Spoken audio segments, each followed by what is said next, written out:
Welcome to our turf toe taping tutorial. We have tried many variations of taping our toes and we like this one the most. You can see that we use this method in tournaments as well. Enjoy! You will need a roll of sports tape.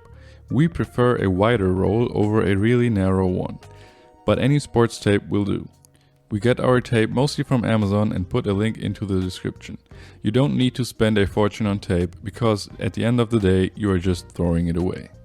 Optionally, you can also get some small cardboard stripes which we will use for a toe spacer later, but these are not necessary. As you can see, we split the tape in half to create a narrower piece of tape. First, create a spacer in between your biggest toe and the adjacent one. It should be a little shorter than your biggest toe. If you are using cardboard for the spacer, put one layer of tape around it so the edges are not as sharp and won't cut you. But you can also always just wrap a piece of tape around itself to create a spacer. This way you will use a bit more tape though. Once you got your spacer, put it in between your toes and wrap one layer of tape around your toes. I did it a bit too tight here, so make sure yours is not as tight as mine and your toes can be next to each other and don't overlap like mine.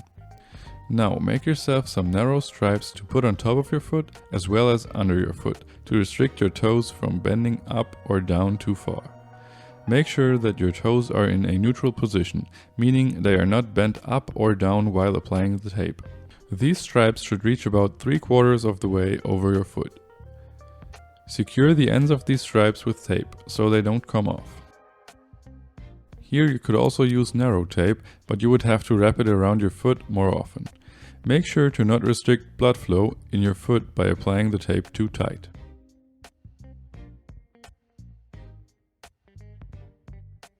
This step is optional, but I would recommend to wrap the rest of your foot in a competition or fight so the tape won't come off. This also provides an extra bit of stability for your toes and your foot in general. Again, make sure not to apply the tape too tight. Once you're done, your foot should look like this and your toe movement should be somewhat restricted.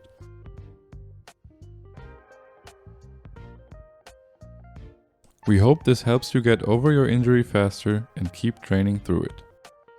Leave a like if it helped you and consider subscribing. Also, try not to get tape on your cat as it probably won't like it. Peace.